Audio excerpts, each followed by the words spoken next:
Okay, so here we are, the final session of the first day here at the Leading Learning Symposium. We have promised that we're going to do some synthesis, that we're going to spend some time trying to think about what we've been talking about and learning today and make some connections among the different pieces that we've heard. Before we do that, though, we actually want to do one other thing. We've introduced what's kind of a new format this year. We're calling it 10-minute talks. And it's a structured way for someone at an organization to share something, a learning project or a learning initiative that they've been working on in their organization, and share it with the idea that maybe it gives you something to take back to your organization and apply. And we say this is a structured approach for sharing it because we're hoping this is also happening in all of your conversations, in sessions, during breaks, over lunch, and all of that. But we're going to do 2 of those 10-minute talks. There'll be a little bit of some time for the promised synthesis and reflection as a group in between, and then again after we hear the second one.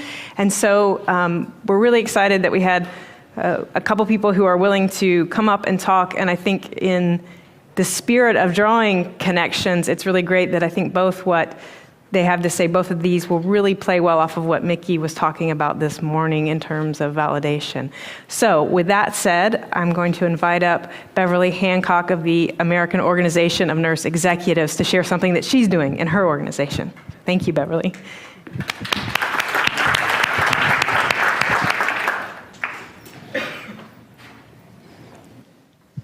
Okay, welcome to my 8-minute session. So perhaps you've been in this same situation where you have been planning a conference. It has breakout sessions. Everybody's done a great job of reviewing the abstract. You've put a lot of time into it. And then in the end, the survey says, this session did not match the description.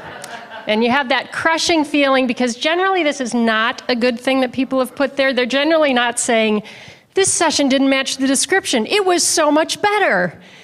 That's not what they're saying. So when I started at AONE 5 years ago, our annual meeting planning committee had started to address this issue.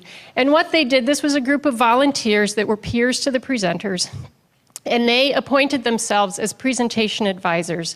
And in that role that year, what they were asking was that they would see a preliminary draft of the presentation to help the person stay on time with timelines.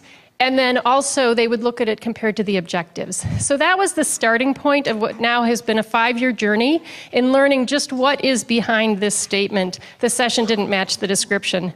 So what we found is that it's not just about the presenter, that there's several people behind the presenter that end up with the ending result. So one of them is the abstract reviewer or reviewers, and looking for consistency so that they're actually picking abstracts that are what people want to be hearing about. Another person is the person that actually authored the presentation.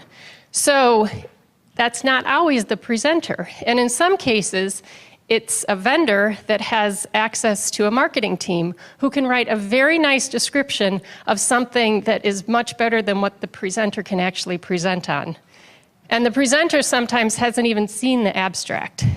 And then the other group that's in there is the audience who's coming to hear it and what their own expectations are. And apparently these are all women. So what we did was we worked on all elements related to that, and I'm just going to give you a high-level view of this. But the first thing was looking at this call for abstracts, and the call and the selection of them. What happened my first year in the role was that, fortunately, before I hit the send button on all of the acceptances, I realized that out of our 30 abstract reviewers, 6 of them were determining all of our content for the breakout sessions. For 2 reasons. One, our abstract vendor had poorly randomized people, and they were all just clumped together in 3s. And so the same 3 people would review the same 40 abstracts. And the other thing was that there are some people that rate really high and some people rate really low. So to give you an example of this is actually from this year. It's a 40-point scale. And so I just arbitrarily say if something is ranked 35 or above, it's excellent. The line on there is 35 and above. So you can see a high scorer has over 50% of their scores were in the excellent range, with like 6 of them are at 40. 6 out of 30 they ranked as a 40. A low scoring person, they only have 3 of them ranked in the excellent range, and they only gave it a 35.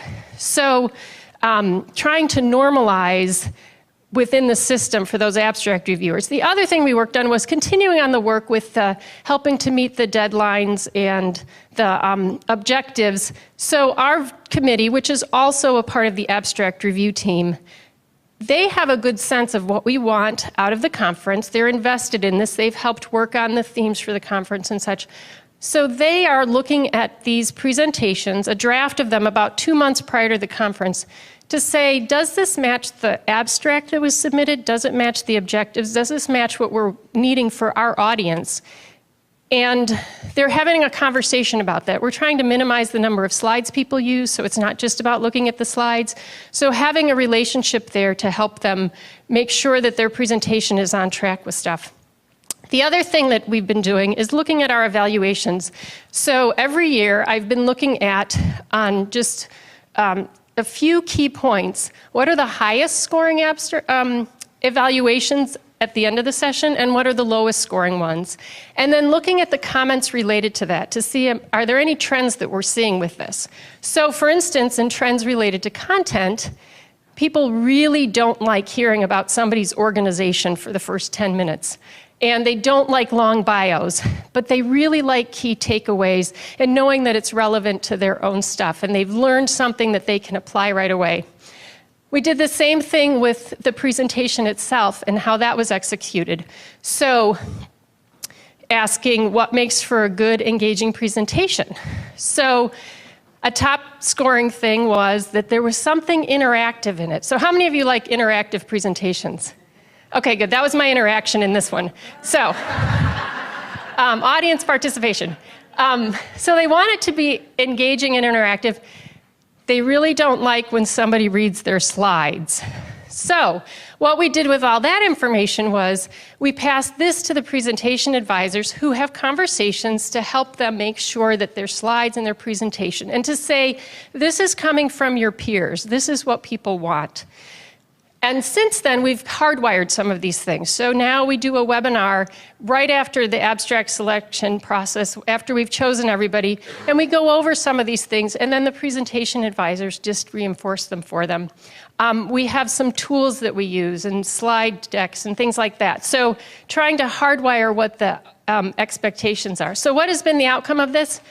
So some of the impact that you can see is to the far right, your left. Is it consistent with the description? You can see that in 2011, before we had the presentation advisors, we were at 4.29 on a 5-point scale. As of 2015, we were at 4.55. And then the other impact it's had is that we've seen an increase in I gained new ideas, going from 4.18 on average up to 4.44. And the same thing with this session was worth my time. So we've seen an impact of what people say they are taking away from the session.